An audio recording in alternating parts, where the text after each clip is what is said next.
Good evening and This welcome meeting to is the being Goals recorded. and Priorities Workshop, Part 2 of the City of Petaluma City Council for Monday, June 28th. And can we have a roll call? Barrett, Here. Barnacle, Here. Fisher, Here. Healy, Here. King, Here. McDonald, Here. Kosake. Here. All members are present. Thank you. So now we will do the Pledge of Allegiance. So I pledge allegiance to the flag of the United States of America and to the republic for which it stands, one nation, under God, indivisible, with liberty and justice for all. And we'll have a moment of silence.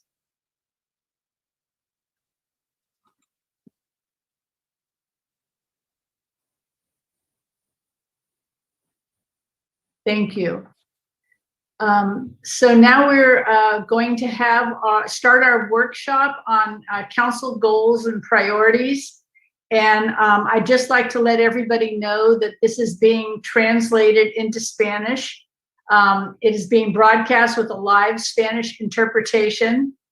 In Zoom, people should click the interpretation globe and select Spanish for translation accessibility.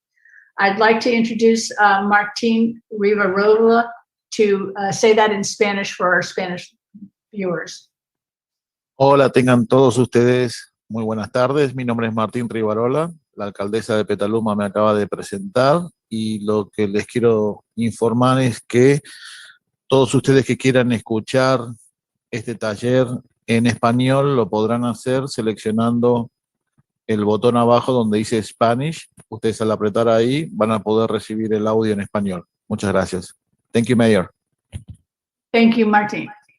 So now we will turn this over to our Assistant City Manager, Brian Cochran, and he will lead the discussion. Thank you, Madam Mayor. Good evening, council members and community. I think our city manager, Peggy Flynn, wanted to make just a few introductory comments, so I'll turn it to her for a moment. Thanks so much, Brian, and thanks, Martine, for translating. It will remind all of us to speak slowly and not rush our words. So council, staff, and our beloved Petaluma community, thank you for joining us tonight. Tonight is our second workshop to get a clear prioritization of our more than 234 work plan items that we have aggregated over the last 2.5 years to ensure certainty for you that we are accomplishing the community and the council's highest priorities and making headway on priorities for out years. While this process might get a little sticky and messy tonight, this exercise will be super helpful for staff as we struggle with this prioritization on a daily basis. Not only have we had over 200 priority work plan items in front of us and have compiled it over the last 2.5 years, we've had numerous emergency responses, fires, pandemic, and we've had to juggle on a daily basis, on a regular basis. We can all do better.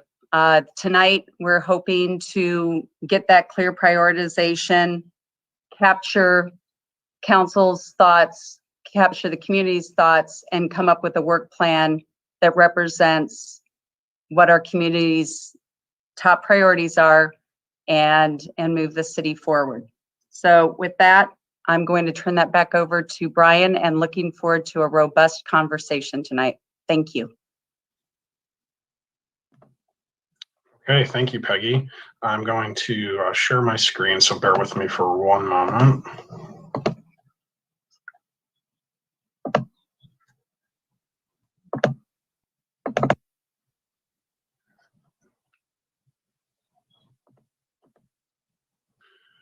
Okay, does that look okay?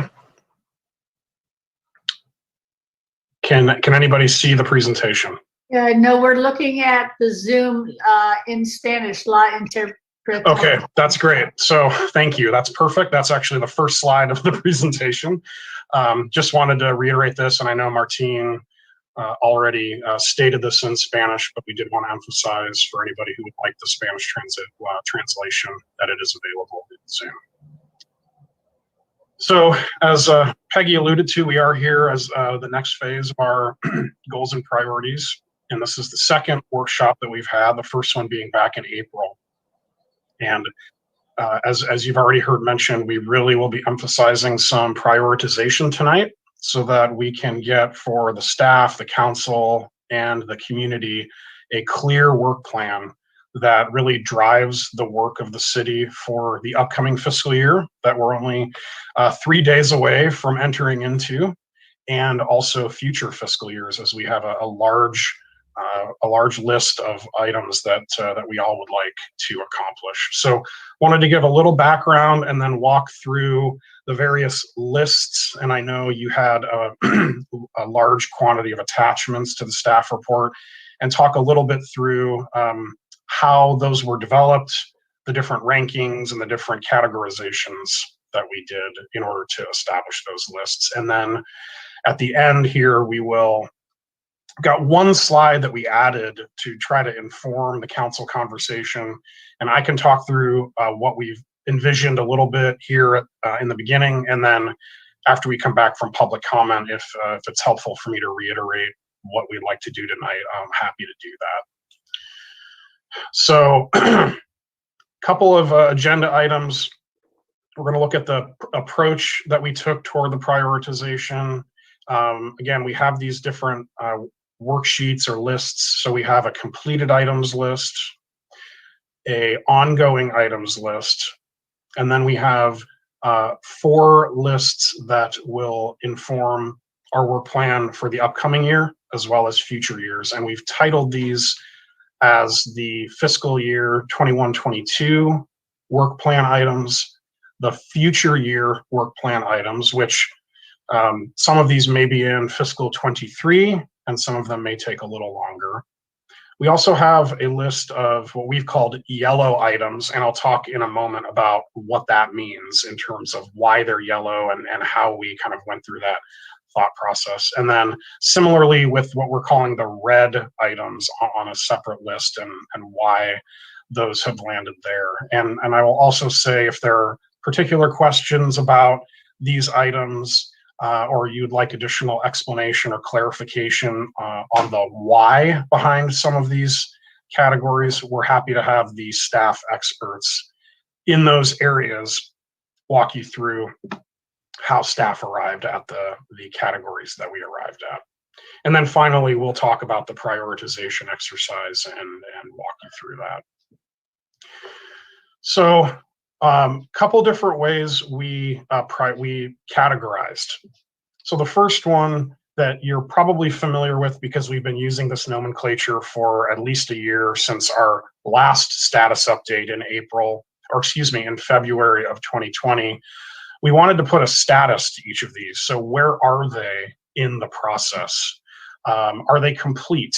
We can take them off the list. We've done the item, and we can move on to other work plan items. Are they ongoing?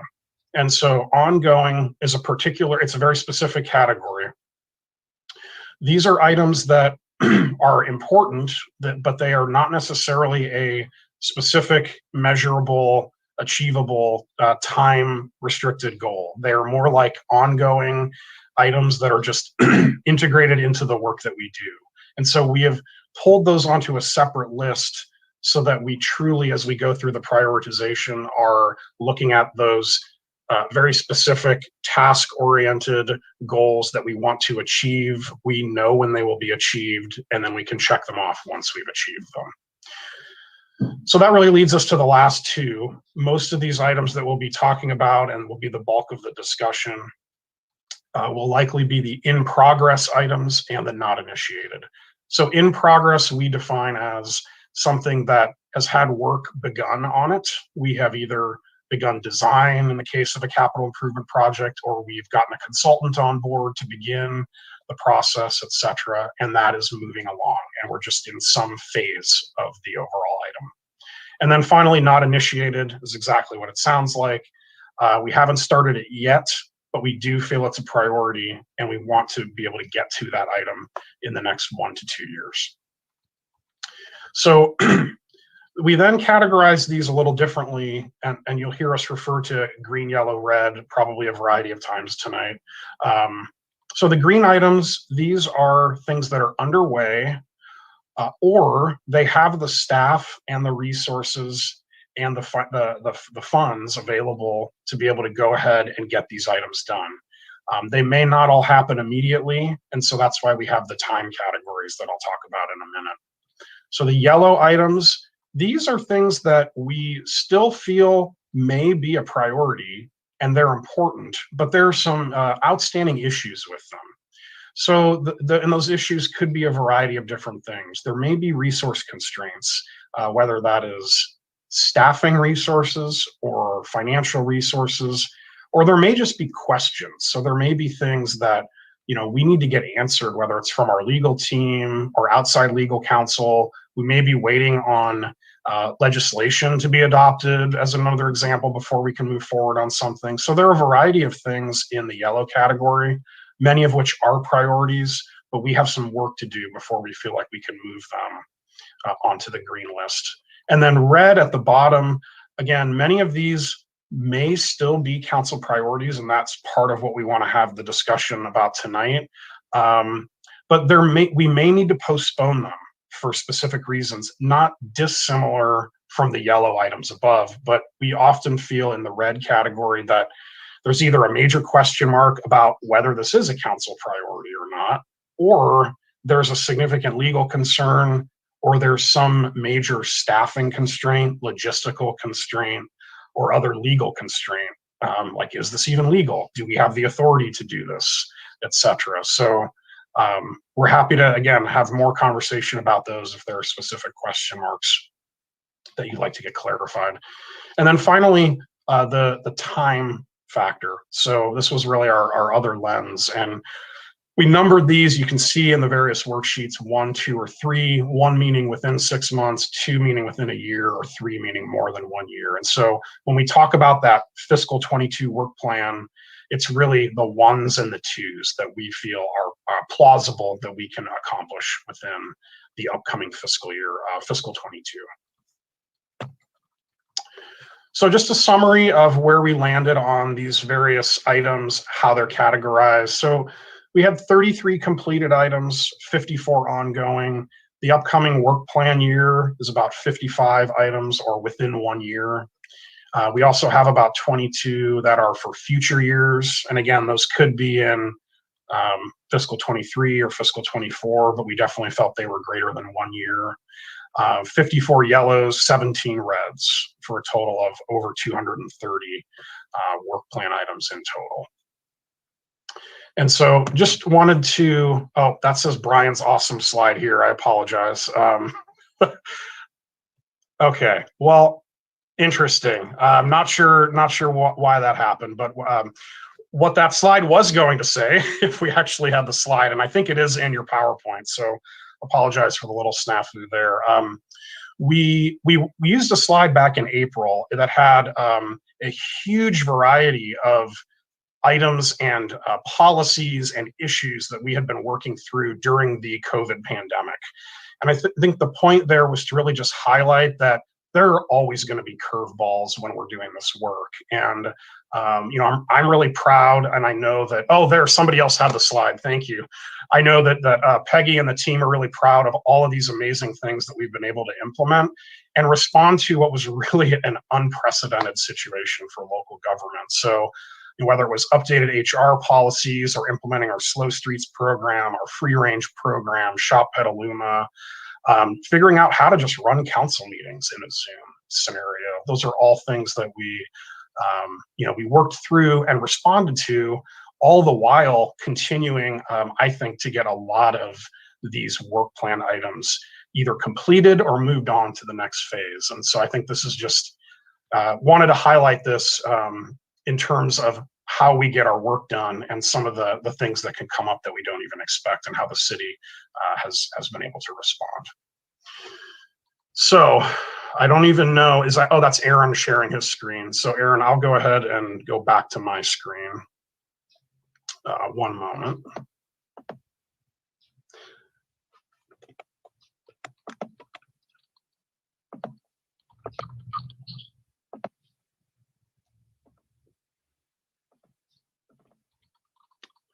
All right. So is that back up in view on the PowerPoint? Okay, great. I'm seeing some heads nod. So wanted to start with the completed items.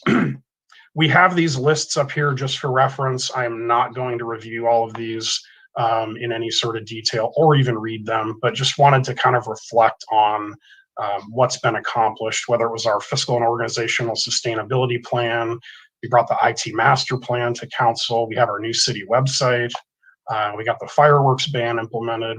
We have the age-friendly city, a huge slew of CIP projects, and you know, this is a lot that we've accomplished so far.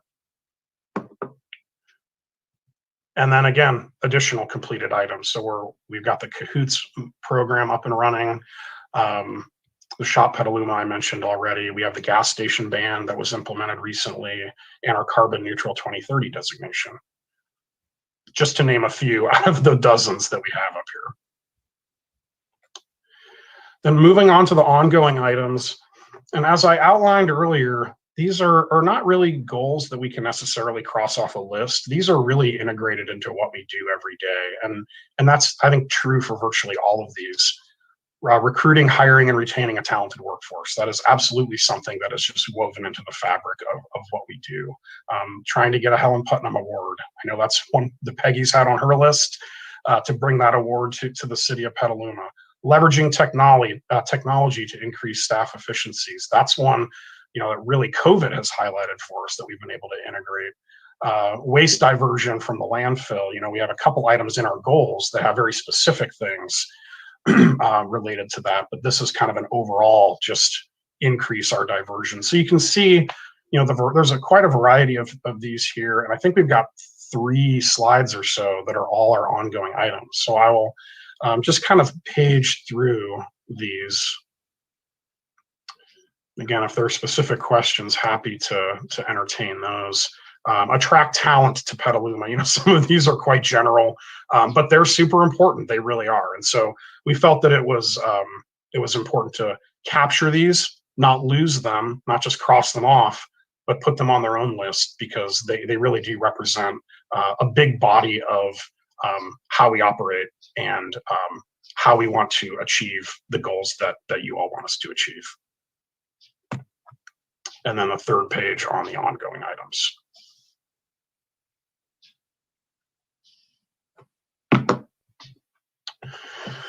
Okay, so I wanted to move on to the fiscal 22 work plan. And I believe we have 55 items on this list. So again, won't highlight all of these, but this is quite a long list, but also, again, as I mentioned at the outset, staff does feel these are achievable. That's why they're on this list. We felt that they were green, they were ready to go. They were doable, we had the resources, and they were achievable either within 6 months or within a year. We do have, if you browse through the presentation in advance of the meeting, you will see a few that are highlighted yellow. The reason that that's there is because some of these have actually already been accomplished. For example, item 60 there in the top right, while that item isn't fully complete because we don't have the single-use plastic ban in place yet, we did adopt the polystyrene ban. So, and you'll see a few examples like that as I page through.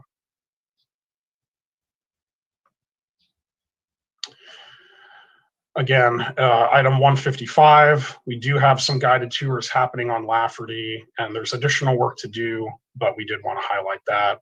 And then we have begun multiple efforts on engaging the community to improve race relations, both with the ad hoc as well as internal staff training, et cetera. But there is additional work to do there. So that one is still on our work plan for the upcoming year.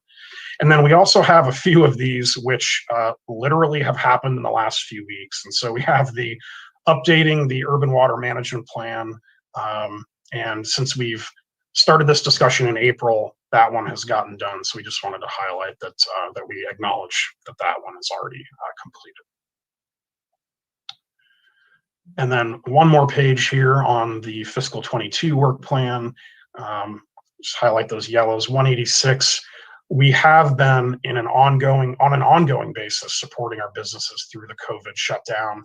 That's something that we're going to continue. We want to expand some of those programs like free range, like slow streets, etc.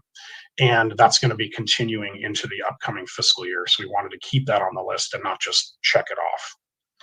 The vehicle miles traveled policy, council just saw that last week. So again, that's kind of hot off the presses as an item that's on the list in terms of the work plan, but is done. So then future year work plan items, again, these are, we've kind of designated these as green number 3, meaning they're green. We think we can do them, but they are going to take more than a year. So we do have a number here, and one that we will be talking to council about in the next few months actually is identify funds and plan to improve roads. They're item 15.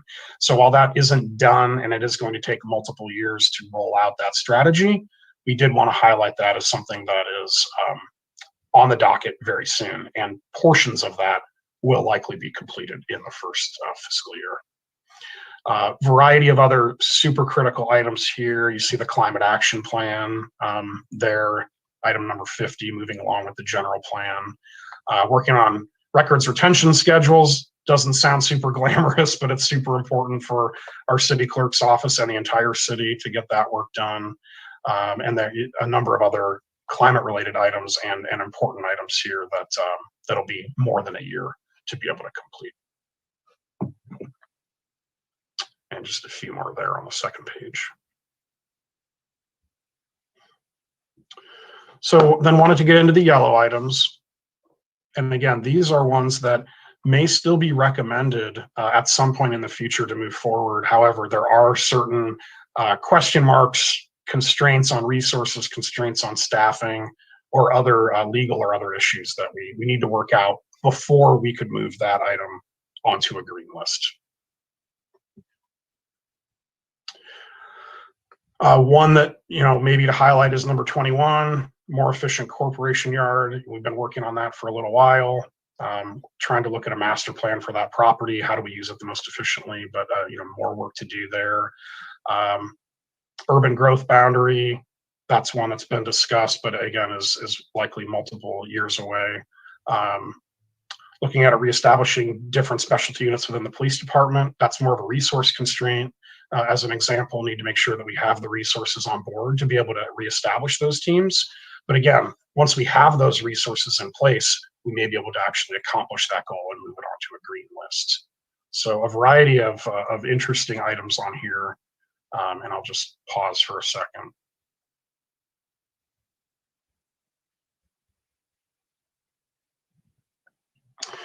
Okay, and then a second page of yellow items. I know one that I believe got a public comment on, the tobacco retail licensing. We are teeing that one up, so we are looking toward that one to bring that back. Just need to do the staff work for that. As an example, public art master plan, a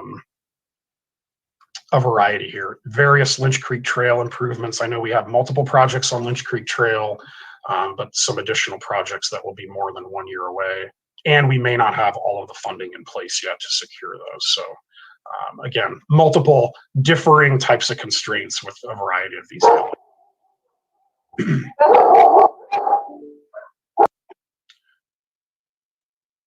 And that was not my dog this time. Perhaps in other presentations it was mine.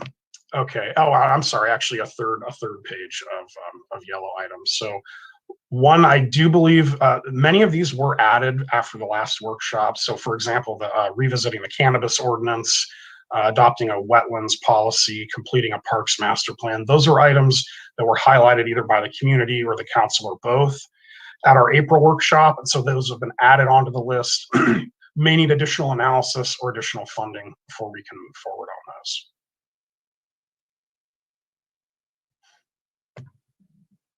And then finally, look at the red items. I think there are about 19 of these, so they may be able to fit on one page here. So again, these are things that we feel like there's some constraint on. Either we may not have clear direction from the council to move forward, there may be a legal constraint, there may be a significant resource constraint. All of those are possibilities on these items, and again, they differ. So we do have staff available if you are curious why something's on red. And I would also highlight, I don't believe I mentioned this at the outset, the spreadsheets or the worksheets that are attached to this item do have staff notes and comments in them. I know the font is small, but we did put some description in there about why we think it is red at this time. And again, if we can resolve those issues that are making these items red, they may be able to move on to the green or the yellow lists in the future.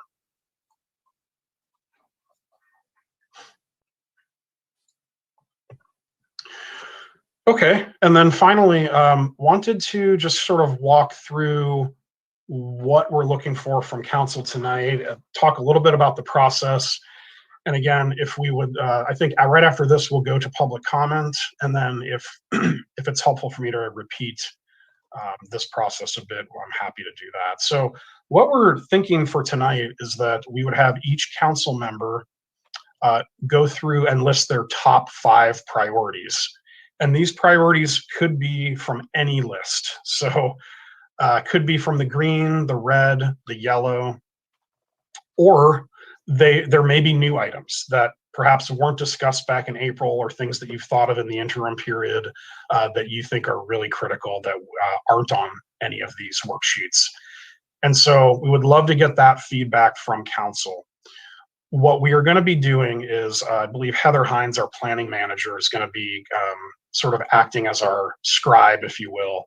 She'll be recording all of the council priorities. We will then, for any items that are red or yellow or new, we will be looking for some straw polls or some straw votes from council to really decide, okay, does a majority of council feel like this needs to be moved? For example, there's this item on yellow, 5 council members think it should be moved to green. So we want to get that information from council for anything that isn't already green. Heather will be tracking those, and we can go through each one that needs a straw vote, and then we can use the Zoom hand functionality, and Kendall will help us sort of record what those votes were verbally for the record, so that we know which ones are proposed to be added to the list.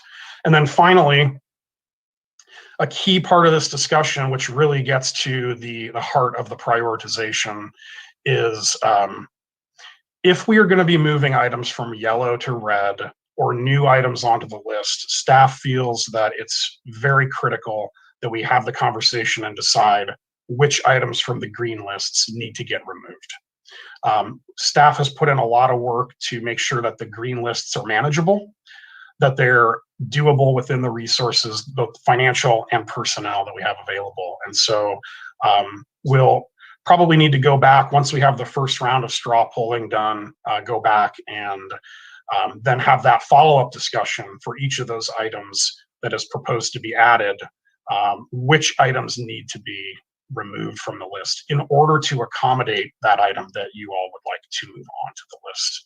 And apologize, Peggy, I saw your hand up. Did you want to chime in? Yes, thanks, Brian. I didn't know if you could see it. I would just add that we have managers and department heads from each department, because not all items are created equal. So we have some items that can be easily accomplished, where there may be some items that are multi-year and much more difficult to accomplish. So it's not a 1-for-1, like, okay, well, we're moving an item up from red, let's just remove one green one. Well, that looks like an easy one. Well, what we'd like to do is be able to ask the department head or the manager in charge of that area what potential impacts might be if we move that. And hopefully, folks can talk on the spot, but if they can't, we will be doing more analysis and bringing that back in our final draft for council consideration in August. Great, and I think that's it for me. That's the conclusion of the presentation.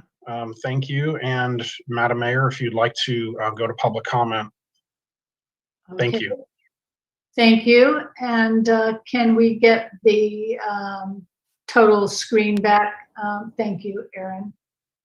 Okay. That was a brief overview of what is a pretty complicated process.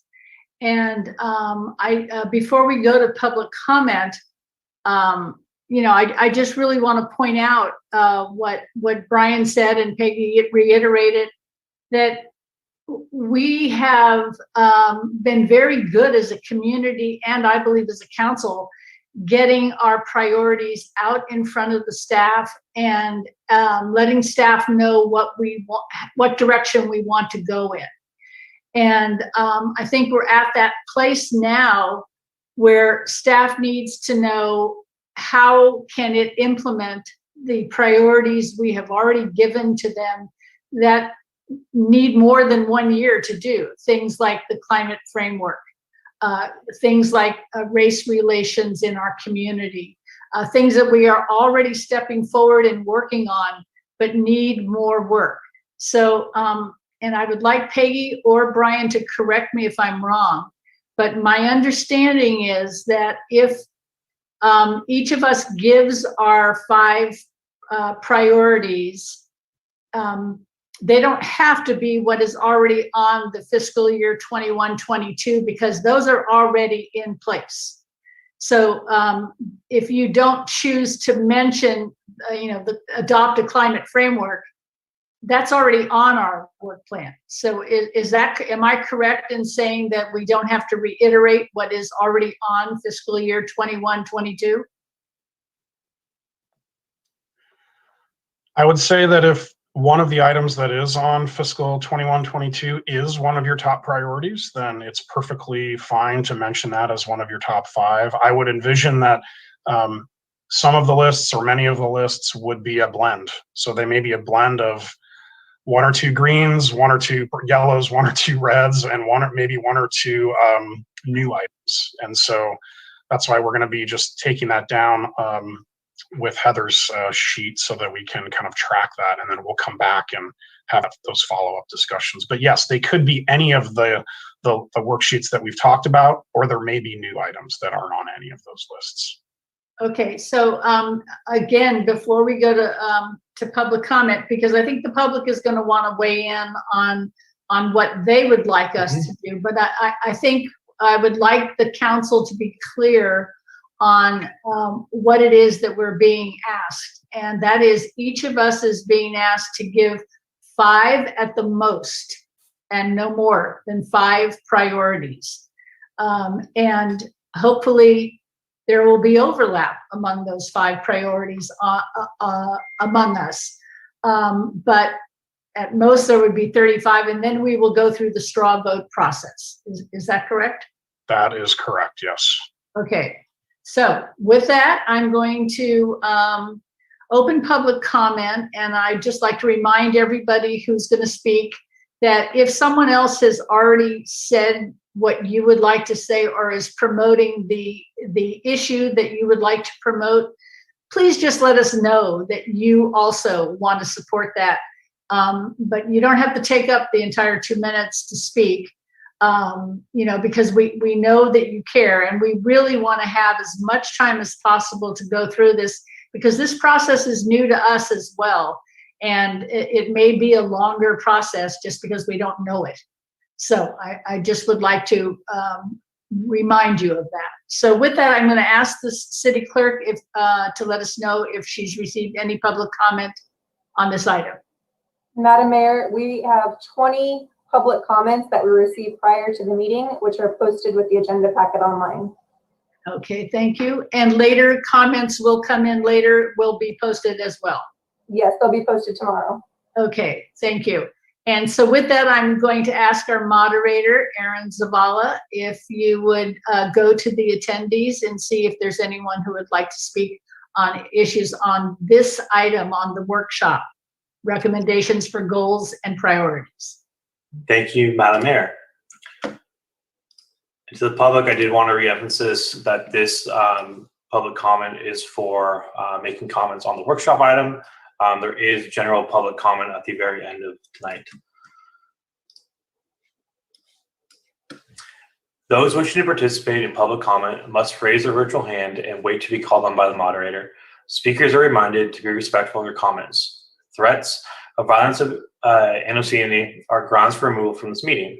A countdown will appear for the convenience of the speaker and the viewers. Your microphone will be muted at the end of that countdown. The first speaker will be acknowledged and invited to speak when the countdown begins. Please make sure to unmute yourself when you're invited to do so. The first speaker that we have is Anne-Marie Daniels. I will now allow you to speak. You have you can unmute yourself and begin your 2 minutes of public comment for this item. Good evening, everyone. I am just calling, hoping to basically ask that we put, I think it was item 158, improving engaging community in race relations in Petaluma on the priority list. As a member of the ad hoc committee, it is abundantly clear that 6 meetings with 30 members is not enough. And it's also abundantly clear that,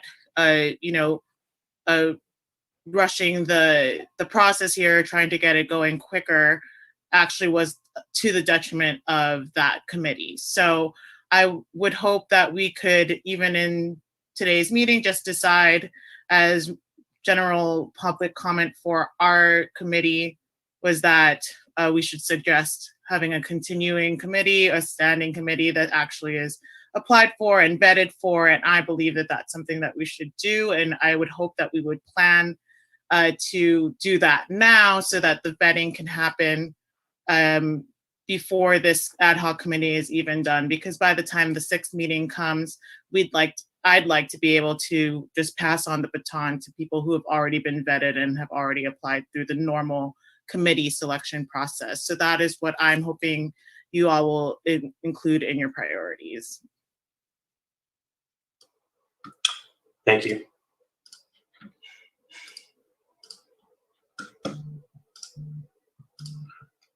The next speaker that we have is Sheila Baker, followed by Eric Leland. Sheila, I'll now allow you to speak. You can unmute yourself and begin. Good evening. Hello.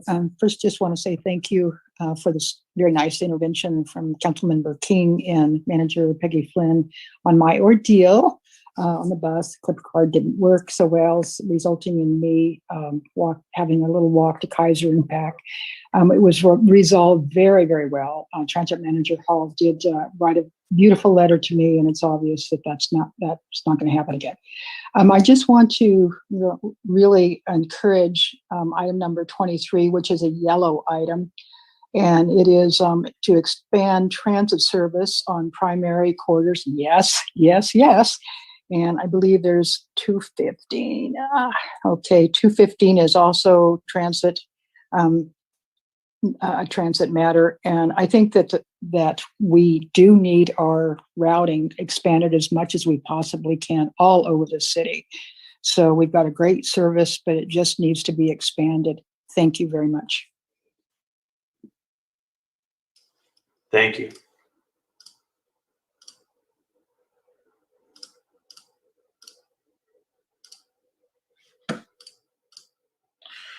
Next speaker that we have is Eric Leland, followed by Paige Henderson. Eric, I will now allow you to speak. You can unmute yourself and begin. Thank you, and thank you for putting all this tremendous work into this document and all this planning effort. At the beginning, Brian Cochran, you indicated that the Cahoots program is quote, up and running. My understanding is we've approved it and implementation's underway, but the service is not actually running yet. I'm just wondering if you can clarify that for the public after my comment. I encourage you to move complete a parks master plan, which is item 224. That's page 34 of the PDF. If you could move that from the yellow section to the 2021-2022 workplace to work plan. As you know, the last several months, Council and the Parks Commission has heard a ton of requests from the public to prioritize this process. And a master plan is a fiscally prudent approach. Basically, it's a way to, spend less money to get more parks, more recreation, more music. So, funding this now is going to pay us dividends. Lastly, I just want to underscore moving item 158, race relations, or just strengthening race relations. As a member of the Ad Hoc Advisory Committee, I just want to support what Anne Marie Daniels spoke to in public comment. And please consider establishing a standing committee on race relations so we can have more time, or a group can have more time to further these issues. So that's item 158. Thank you very much. Thank you.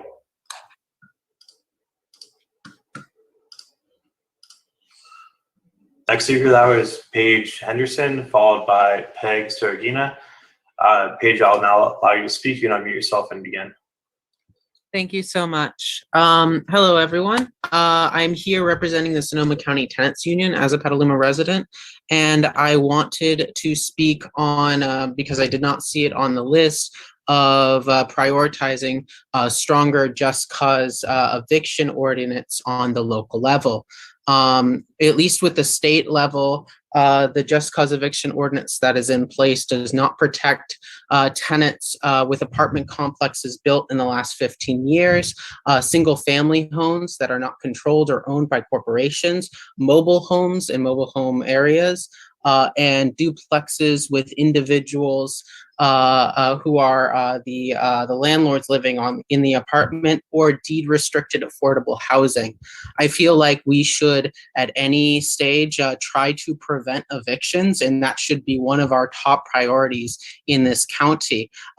As a result of evictions, we have more homeless people on the streets and more people who aren't able to get back into the housing market due to this, how the cycle of homelessness works. Tenants are more vulnerable than ever as protections are coming to an end close to next month, and I really want that to be prioritized. Thank you. Thank you.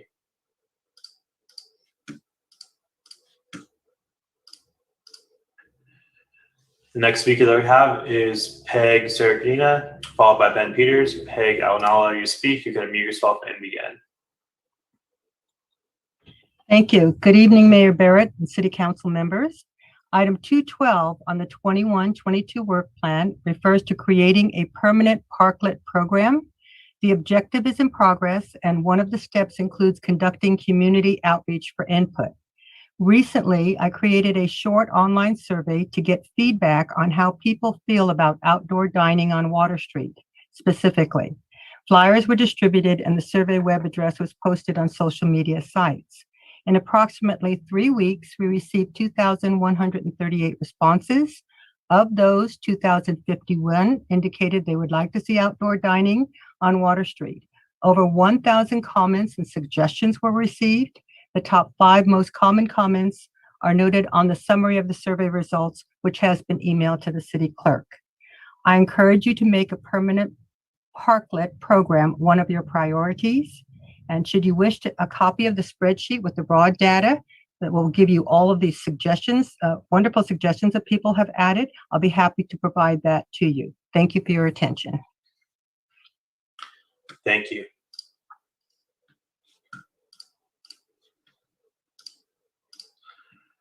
Next speaker that we have is Ben Peters, followed by Blake Cooper. Ben, I'll now allow you to speak. You can unmute yourself and begin.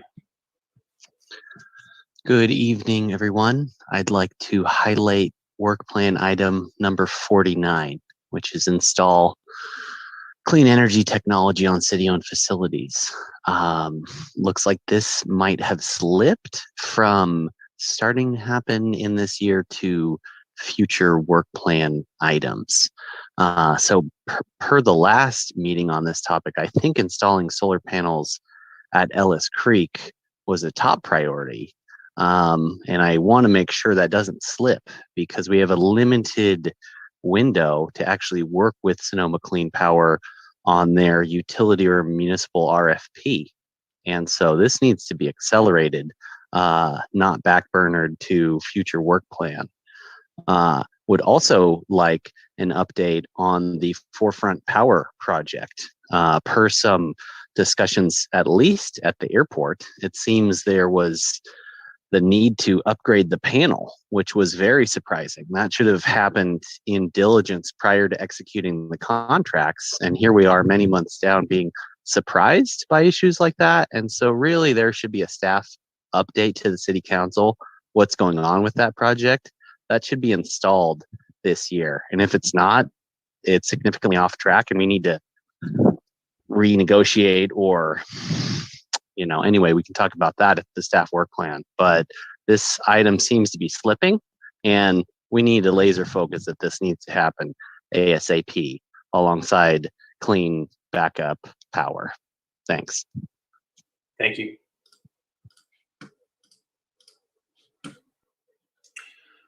The next speaker that we have is Blake Hooper, followed by Susan Kurtz. Blake, I'll now allow you to speak. You can unmute yourself and begin.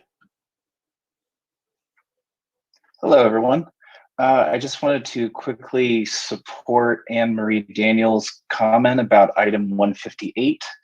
I also wanted to place emphasis on item 70 with the urban pipeline expansion along Maria Drive.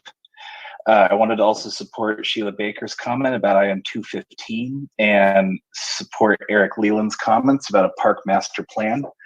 And I also wanted to highlight both item 197, which has to do with inviting Native peoples into the dialogue to understand and highlight irrigation needs. And I also wanted to highlight the item 71, which is revisiting our floodplain management practices.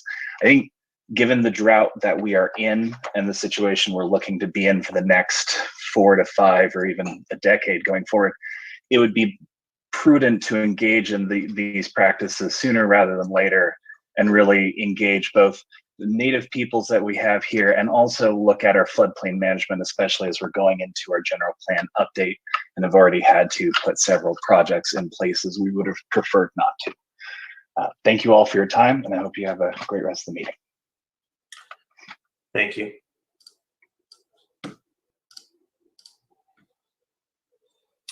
Next speaker that we have is Susan Kurtz, followed by John Hanania. Susan, I'll now allow you to speak. You can mute yourself and begin.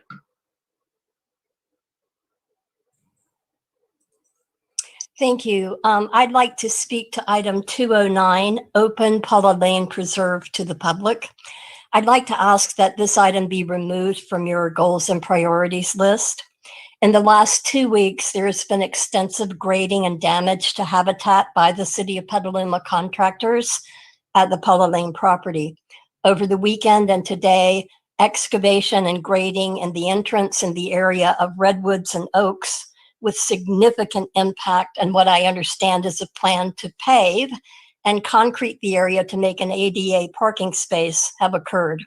It's important to understand the damage and construction of a roadway into habitat along the entire Paula Lane frontage, called an ADA trail, has already occurred.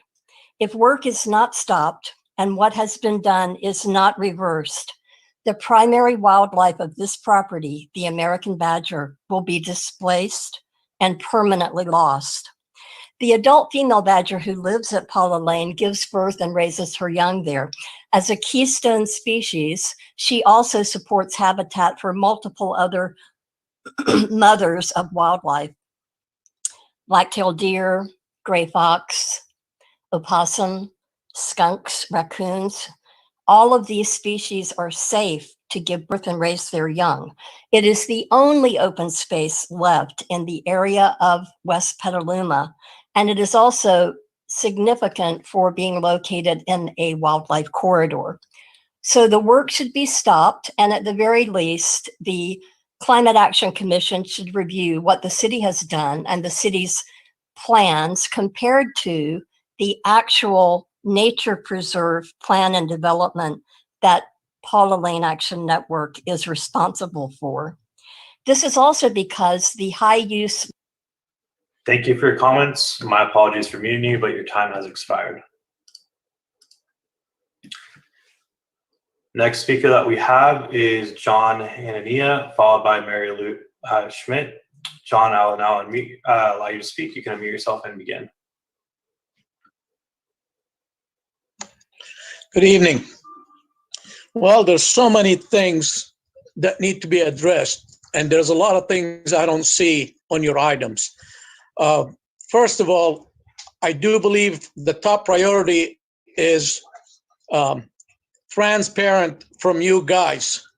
You need to be truthful to the community.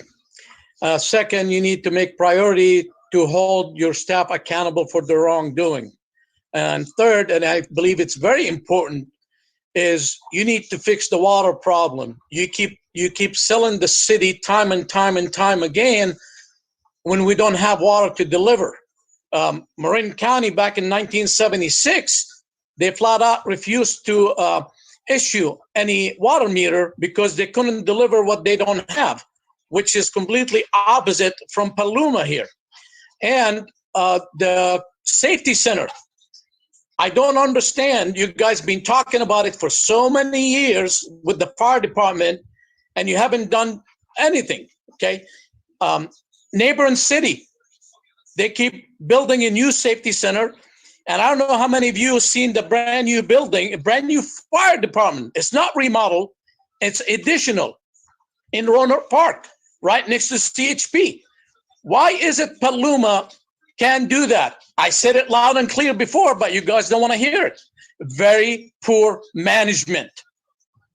But you guys don't want to hear that. You want to go, oh, shout to so-and-so. Oh, she's working too hard. Oh, she's going to have a meltdown. Why don't you guys get your priorities straight and have a backbone and be transparent to the community? Don't promise them things that you cannot deliver, like the one penny tax that all of a sudden you guys talk about. Completely different thing to use the tax for. Thank you. Thank you for your comments. The next speaker that I have is Mary Lou Schmidt, followed by Christopher Neugebauer. Mary Lou, I'll now allow you to speak. You can unmute yourself and begin. There we go. Good evening. My name is Mary Lou Schmidt. I'm addressing the tobacco retail license project. I'm a nurse with degrees in public health and community health and a long-term resident of Sonoma County. I'm a member of the Gravenstein Health Action Coalition, as well as a member of the Tobacco Free Sonoma County Coalition. Over the last several years, I have been a leader for the Gravenstein Health Action Coalition in order to pass a TRL, tobacco retail license, for the city of Sebastopol, which we did pass a comprehensive licensing ordinance in fall of 2020.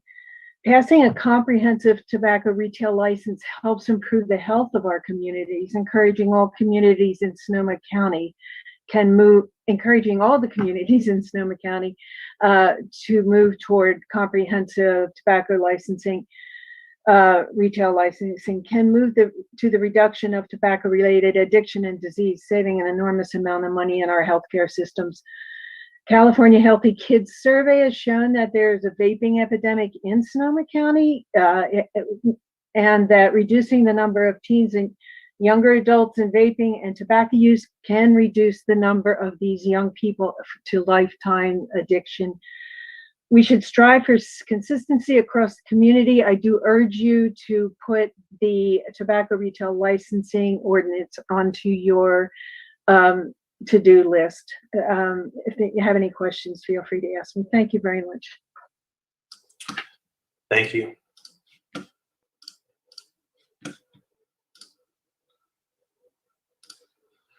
The next speaker that we have is Christopher Neugebauer, followed by Taryn Abaid. Christopher, I'll now allow you to speak. You can unmute yourself and begin.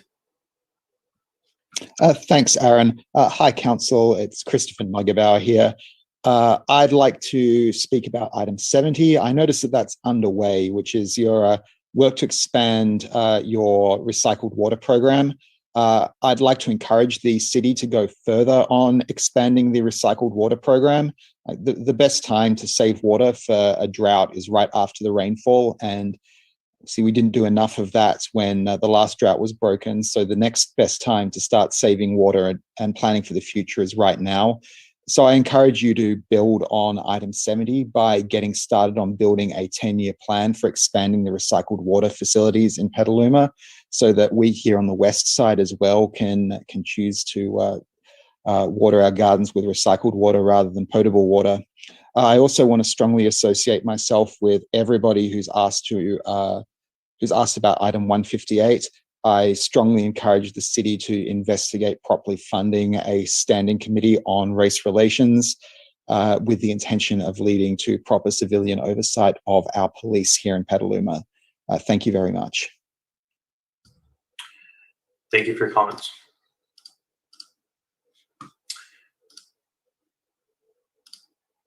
The next speaker that we have is Taryn Obaid. Just a reminder to the mayor, we did receive an email from Taryn about a possible seating of time.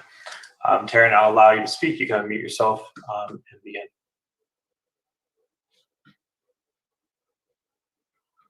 Hi there. Hi, do you need my husband to cede his time? Yes, we do. Hi, good afternoon. My name is Ahmed Obaid.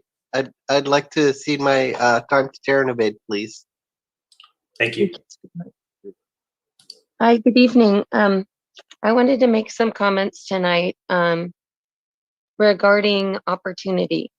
And I reviewed most of these goals and the status for whether they are completed or not. And it comes to my mind that we really have an opportunity to build on success, to move from achieving the complete status to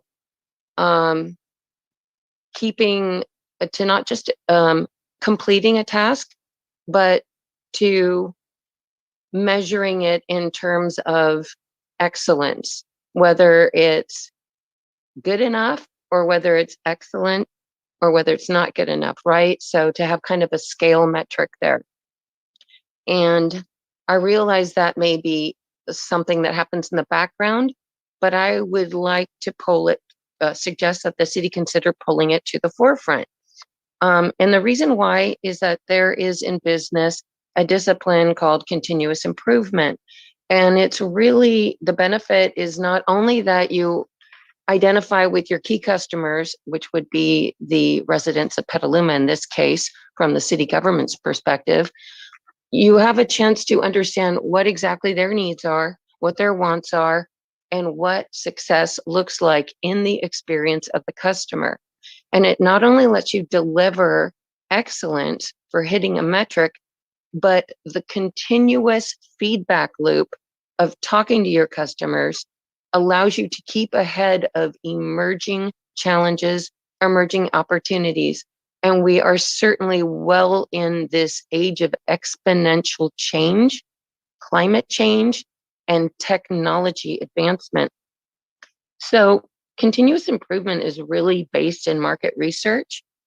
And a great example is the website goal. The city launched a new website. However, if you talk to most people, they'll tell you that it's really a challenge to find what you want on the city's website, to use the search function, to read the font because the scale is so gargantuan, and that the information architecture is challenging, and also the file cataloging does not include inherently date stamps, and it's very confused. So my point here being that rather looking at the website as being complete or not, looking at whether it's meeting the needs of the key customers. And there is a feedback form on the website. I've filled it out probably 5 or 7 times with the sorts of feedback that I've just mentioned, yet the challenges persist. And overall, I'm going to go ahead and say it, this is the worst website I have seen in over a decade. Pardon me for saying it, but I really just want to illustrate a point here. Bravo that we've made an attempt to upgrade our website, and some functionality is quite an improvement from the last one, but there's a lot of opportunity here that we could seize. Another example would be for fiscal and organizational sustainability training. Why not include in that training the whole concept of continuous improvement by checking in with the customer each step of the way? Now we have our citizen committees, we have workshops, but I think we need to add some touch points here, and the benefit could be so great. Thank you for your comments, but your time has expired. Madam Mayor, that is the last hand raised. Okay, thank you. And with that, we will close public comment on this item and bring it back to the council. Madam Mayor, there was a last hand that came up. I don't know if you want to take that one or not. Yes, absolutely. I didn't see it either. I'm sorry. Go ahead. We have Pam Granger from Tobacco Free Sonoma. I'll now allow you to speak. You can unmute yourself and begin. Good evening, Mayor Barrett and Council Member Pam Granger with my Citizen and Chair of Tobacco Free Sonoma County hat on. I'm calling tonight to talk about item number 92 and to explain why I think that why we think that it deserves to be raised from a yellow to a green. First of all, there's a tiny little snafu. We corresponded with the April workshop that the item has actually already been initiated. So following the 2019 report from the Petaluma Youth Commission, Council directed staff to return with a draft policy, and we met immediately with Kate McCoy of Petaluma Police Department. It's true that we were held up when COVID and then fires hit, but we kept in constant comment because it was so important. We then immediately connected again earlier this year, April 19th, we met via Zoom and have been providing we being the Petaluma chapter of Tobacco Free Sonoma County and Impact Sonoma Tobacco Control Program. So we've been providing actually an updated policy courtesy of Sebastopol and ongoing information. Why is it so important? Number one, we're surrounded by communities who have passed a similar policy. It will take little resources because we have this draft. Ask Sebastopol, they will tell you how helpful we are. And every time we delay, more kids are, 1 in 4 of our kids in high school are becoming hooked on vaping and other tobacco products because of flavors. So we appreciate your knowing that it's easy, quick, and vital that we move this item up. I'm sure you agree. Thank you. Thank you for your comments. And Madam Mayor, at this point, there are no other hands raised. Okay, thank you. With that, we will close public comment and bring it back to the council. And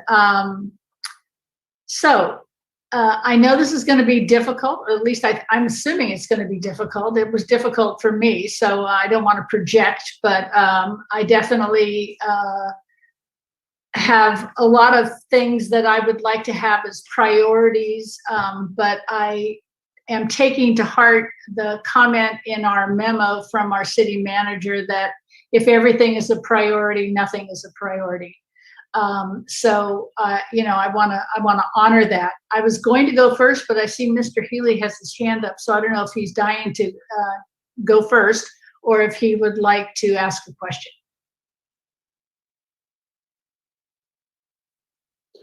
I was just going to offer up a suggestion on something that we could, a fairly heavy lift that we could actually defer for 1.5 years to create space for other priorities. I wasn't going to get into the whole mix. Madam Mayor, if you want to go first before me, that's fine. You've intrigued me. So what is your heavy lift removal process? Okay, the one I would recommend that we give thought to deferring is number 4, review and update development impact fees. And that, for those of us who've been through it, is an enormous undertaking, staff intense, council intense, time intense, dollar intense. And in my experience, the development impact fees really tear off of the general plan. When we had a new general plan last time, we knew what facilities, what streets, what sewer and waste water improvements we needed, what parks we needed. We added up the dollar amount and then divided by the amount of new development we expected to occur.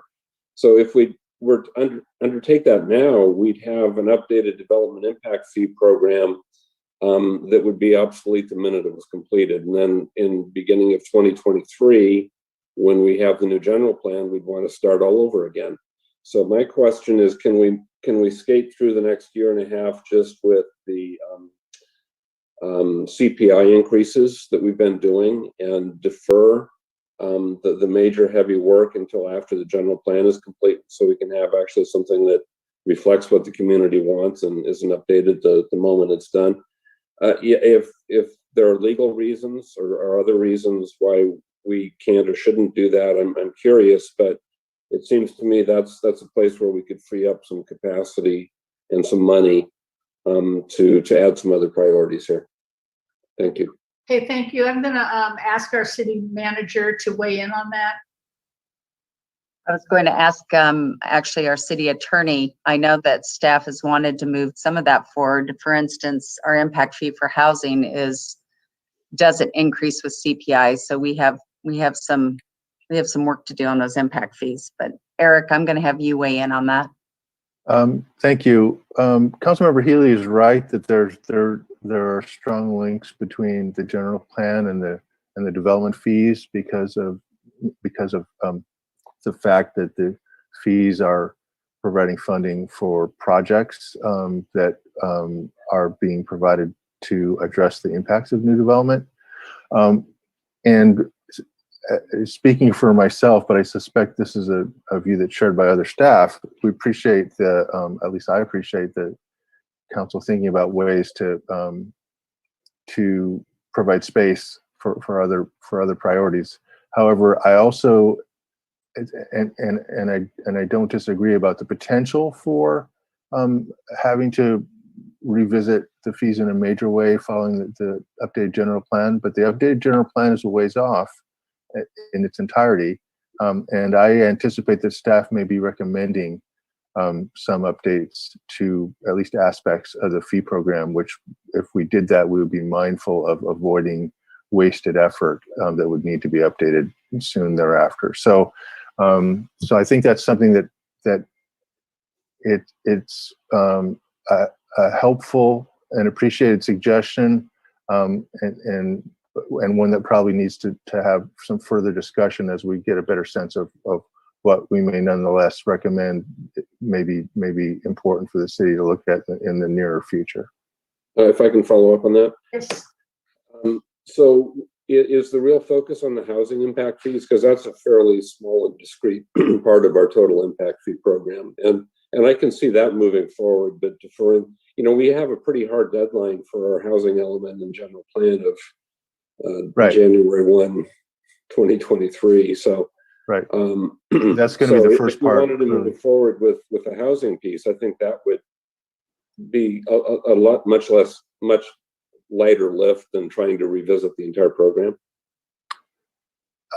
That's certainly true that the housing element, because of its deadline, is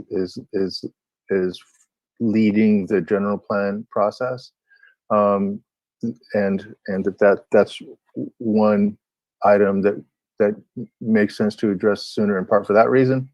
I think there may be some other fee updates that we may end up recommending based on analysis that we're doing, but I don't have those results yet, and so I'd like to at least have the council be on notice that may be some things that we'd like to discuss, mindful of the Councilmember Healy's helpful suggestions. So the only other thing on this, and then I'll stop, Madam Mayor, is that on the traffic impact fees, my educated guess is that the switch from level of service to VMT could lead to substantial reductions in those impact fees. We just care about distance now. We don't care how long it takes anyone to get that distance. Not necessarily my view, but that's what the methodology drives. So I just, before we dive into the traffic impact fees, people should do a little bit of due diligence to make sure that they know where that's going to head. Thank you. Thank you. And I really appreciate that kind of thinking in terms of, looking at what is on our work plan for this year as we are looking to perhaps add other things. So at least it gives staff an idea of council's viewpoint on our flexibility on these issues. So if people want, people should think about weighing in on issues about that. So Vice Mayor. Thank you, Madam Mayor. Just while we're on the topic of impact fees, what I heard there was that we're going to be doing an analysis to find out what impact fees make sense and not necessarily everything's on the table. So it feels like the level of resource that staff's going to have is going to be driven by the outcomes of that analysis. Is that accurate? I guess that's a question for staff or Heather, maybe. Well, good evening, Madam Mayor, council members, to kind of piggyback on all pieces of this. I think that's accurate, that it obviously doesn't make sense at this point when we're about to do a holistic general plan update to maybe completely do the entire kit and caboodle with the impact fees. But there's also certain aspects of our impact fees that either are really kind of kludgy and we trip over constantly with some of the interpretations, or some of the fees increase each year by CPI and others don't, and there doesn't seem to be a rhyme or a reason why some do and some don't. So it's kind of analyzing that and seeing what are some things that we maybe can do to make the process a little cleaner and to facilitate the type of development we do want to see if that's the direction we go. We haven't done the analysis. We haven't really sat down and really rolled our sleeves up. So I don't know exactly what that package might look like, and it's something that we would have to look at very closely. But I do think it's maybe pieces of it and not the whole thing, leaving some aspects to the general plan update makes more sense. Okay, then I guess if I were to try and summarize my thoughts about what Councilmember Healy said and what you just said would be that in you're doing your analysis to focus on the areas where we're getting hung up and leave the other stuff for the general plan and bring those forward, like the things that we can, knock out of the park in 1 year or something, and then are going to have a meaningful impact on your work and our ability to meet our, affordable housing goals, things like that. Not try and boil the ocean and bring back everything all at once or something like that. Is it? Okay, cool. Okay, thank you. Don't see any other hands up.